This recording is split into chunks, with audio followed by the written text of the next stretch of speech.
Hi, everybody. Welcome back to my channel. So today is February 23rd, and it is the seventh Sunday in Ordinary Time. The priest said it, and they had it up on the screen, and so I was correct. They did make a mistake because for 2 weeks in a row they said it was the sixth Sunday in Ordinary Time, but obviously last Sunday was the sixth Sunday, so that was incorrect. So, all right. So today was interesting, and I actually came home and like read up on this stuff that from the readings because I didn't know any of it. Okay, I mean, obviously I've heard of these people, but I didn't know what they specifically did, and so I had to learn that. Okay, so the theme of this sermon today was not to be involved in vengeance, not to continue ongoing vengeance like with every, person you meet or every opportunity, to, get back at people and stuff like that. Um, and because if you do, then God will not like it. Okay, so that's that. All right.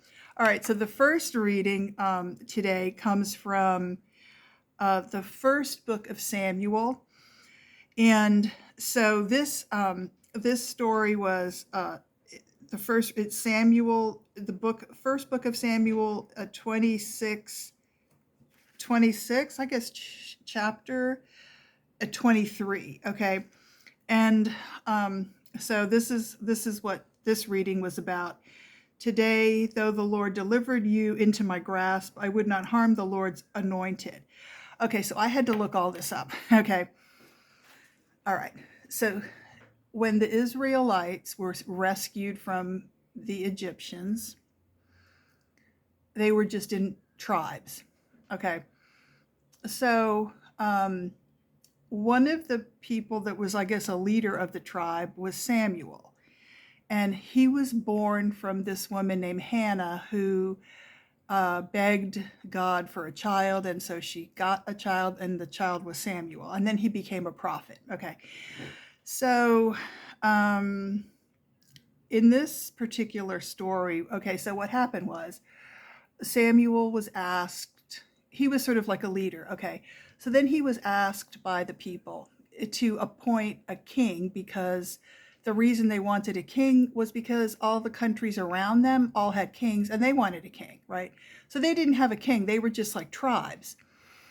So he appointed this guy named Saul, Saul, Saul. Okay. So Saul became a king, and then but he had, so this also kind of, this sermon, continuing to be involved in vengeance is like a personality flaw, kind of like that's kind of what they were saying. So in this reading, they were talking about, because I looked it up online, I read it, and so Saul also had personality issues and defects, right? So he um,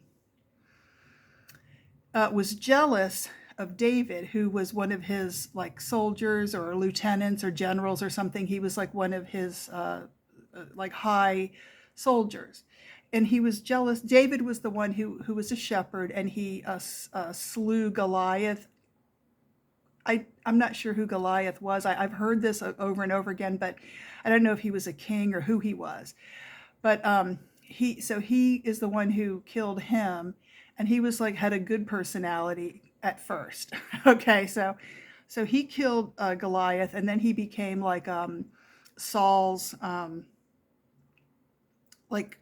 general. Okay, so then after like a while, Saul became jealous of David because he was such a good soldier.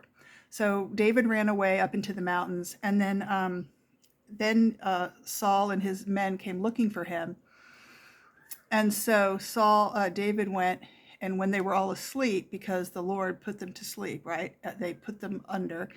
So David came down and he saw them asleep, and he saw Saul with a spear by his head, and his one of his soldiers said, well, you want me to kill him? He's right here. I could kill him right now. And he said, no, don't kill him because he is anointed by God, to be our king, blah, blah, blah. Okay. So then later on, when Saul, had all these other problems, so his reign kind of disintegrated. And so then David became a king, and then he also fell into disfavor and disgrace. And then at that point in time, they were looking for a Messiah. And a Messiah is somebody who's going to save them and like save humanity. Okay. All right. So the purpose of that reading was that, don't, don't, if you hurt somebody, no matter who it is, God doesn't want you to do that. Okay. All right. So then they had a psalm. The Lord is kind and merciful. And then the second reading was, okay, I don't even know why I have to look this up. A letter from Paul to the Corinthians. Okay. So another Corinthians letter. Okay. And then this one, just as we have borne the image of the earthly one, we shall also bear the image of the heavenly one. Okay, so I guess this means that you should try not to be. You should try to rise above like petty kind of human things. Okay, and then the last one was from the Gospel of Luke, 6:36, and this is. Be merciful just as your Father is merciful. Okay, so let me read that one. And this is what the priest talked about. But to you who are listening, I say, love your enemies. Do good to those who hate you. Bless those who curse you. Pray for those who mistreat you. If someone slaps you on one cheek, turn to them the other also. If someone takes your coat, do not withhold your shirt from them. Give to everyone who asks you. And if anyone takes what belongs to you, do not demand it back. Do to others as you would have them do to you. If you love those who love you, what credit is that to you? Even sinners love those who love them. And if you do good to those who are good to you, what credit is that to you? Even sinners do that. And if you lend to those from whom you expect repayment, what credit is that to you? Even sinners lend to sinners, expecting to be repaid in full. But love your enemies, do good to them, and lend to them without expecting to get anything back. Then your reward will be great, and you will be children of the Most High, because he is kind to the ungrateful and wicked. Be merciful, just as your Father is merciful. So, God is kind to people who are unmerciful and wicked and ungrateful. So you should do that too. Basically, just try to be godly. Try to do what God does and try to be a good person. And then the priest gave an example of I think it was his parents and also another couple that he had to go to their home to give them communion because they were very sick. They had been married for over 60 years. And so his parents also had been, the priest is an old man. And so he said that both of these couples, his parents and also this other couple, were successful because they didn't fight, and they were mad at each other, but not at the same time. And they didn't fight a lot because they just let things go. And like the husband, the father of the priest, if the wife would say something like, don't do this or don't do that, he would say, yes, dear. And then he'd go and do it. But he didn't argue with the wife. And, if she found out, she found out. But, he didn't, argue with her. And so, I have to say this kind of hits home to me, unfortunately, because,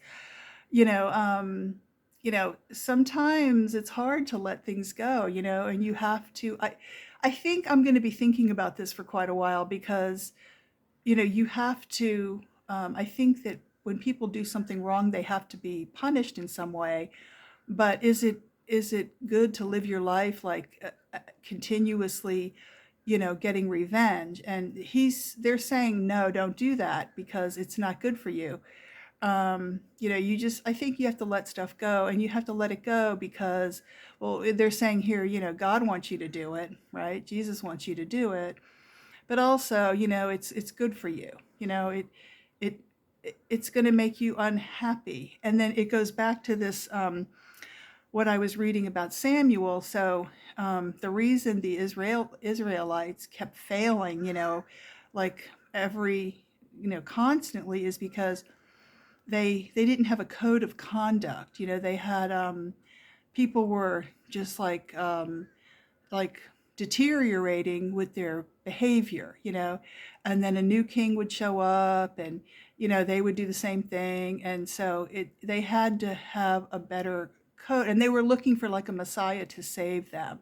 But what they're saying here is that you have to save yourself. You have to stop certain behavior. You have to not fight with everybody. And so when I was looking at this today before I did my video here, these people are the same people, right? Like Israel is still sitting there in that same part of the world. The Philistines, now they're the Palestinians. It's the same country.